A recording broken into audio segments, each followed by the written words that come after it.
সম্প্রতি আমাদের হাতে সেনাবাহিনীর বেশ কিছু ছবি এসেছে। এর মধ্যে উল্লেখযোগ্য হল বাংলাদেশ সেনাবাহিনীর সদ্য ডেলিভারি পাওয়া এন্টি ড্রোন জ্যামার সিস্টেম এবং অন্যটি বাংলাদেশ সেনাবাহিনীর কাছে বিভিন্ন দেশের তৈরি আধুনিক উন্নত বেশ কিছু রাইফেল। কিছু সূত্র বলছে বাংলাদেশ জার্মানি অথবা গ্রেট ব্রিটেন থেকে অজানা সংখ্যক এন্টি ড্রোন জ্যামার ডেলিভারি পেয়েছে।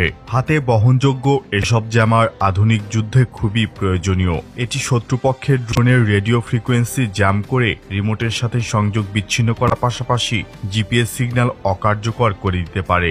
এক কথায় প্রতিপক্ষের ড্রোন লক্ষ্যভ্রষ্ট করাই এর কাজ। আমি সবসময় বলে থাকি অ্যাসল্ট রাইফেল মিলিটারি ফোর্সের প্রধান অস্ত্র। বাংলাদেশ সেনাবাহিনী নতুন প্রজন্মের অ্যাসল্ট রাইফেল গ্রহণের জন্য উন্মুখ। দেশে বানানো BT-08 রাইফেলের পাশাপাশি আধুনিক ও যুগোপযোগী অ্যাসল্ট রাইফেল সংগ্রহের জন্য টেন্ডার আহ্বান করেছিল বাংলাদেশ সেনাবাহিনী। কিন্তু শর্ত হল প্রযুক্তি হস্তান্তরের মাধ্যমে দেশে নির্মাণ করা হবে এসব রাইফেল। উপমহাদেশে প্রতিবেশী দেশগুলো মডার্নাইজেশনের ফলে বাংলাদেশ সেনাবাহিনীর জন্য নতুন উন্নত স্ট্যান্ডার্ড রাইফেল প্রয়োজন পড়ে।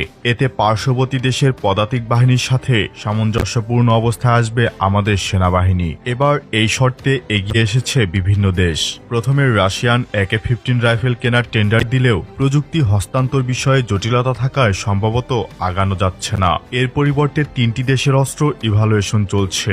1 নম্বর মার্কিন যুক্তরাষ্ট্রের M4A1, 2 নম্বর বাংলাদেশি মডিফাইড টাইপ 56 মড 3, 3 নম্বর চেক প্রজাতন্ত্রের সিজিব্রেন 2BR, 4 নম্বর তুরস্কের SAR-308 রাইফেল। ট্রায়ালে থাকা এইসব রাইফেলের মধ্য হতে যে কোনো একটি রাইফেল সেনাবাহিনীর স্ট্যান্ডার্ড রাইফেল হিসেবে বিবেচনা করা হবে এবং লাইসেন্স প্রোডাকশনের আওতায় বাংলাদেশ সমরাস্ত্র কারখানায় নির্মাণ করা হবে। বাংলাদেশ সমরাস্ত্র কারখানা অনেক আগে থেকেই টাইপ 56 এবং BT-08 কে আপগ্রেড করে আসছে। এগুলো সেনাবাহিনীর অর্ডিনারি টাইপ 56 ও BT-08 অ্যাসল্ট রাইফেল থেকে সম্পূর্ণ আলাদা। এতে যুক্ত হয়েছে rail system, M point collimator sight, upgraded barrel এবং লং স্ট্রোক। এখানে একটি বিষয় উল্লেখ্য যে তুরস্ক বাংলাদেশকে SAR-308 রাইফেলের প্ল্যান দিতে রাজি আছে। এটি কেবলমাত্র সময়ের অপেক্ষা। 2021 সালের স্বল্প সংখ্যায় M4A1 সংগ্রহ করেছে সেনাবাহিনী, যেগুলো স্পেশাল ফোর্স প্যারাকমান্ডো ব্যবহার করছে। তুরস্কের SAR-308 এটি AK সিরিজের টার্কিশ কপি। তুরস্ক বাংলাদেশে প্রোডাকশন লাইন স্থাপন করার ব্যাপারে একমত হয়েছে। পূর্বে অর্ডার করা রাশিয়া নির্মিত কালাশনিকভ AK-15 অ্যাসল্ট রাইফেলগুলো হয়তো বাংলাদেশ সেনাবাহিনীর স্পেশাল ফোর্স প্যারাকমান্ডো ব্রিগেডের সদস্যরা ব্যবহার করবে। তো বাংলাদেশের জন্য কোন রাইফেলটি বেটার অপশন?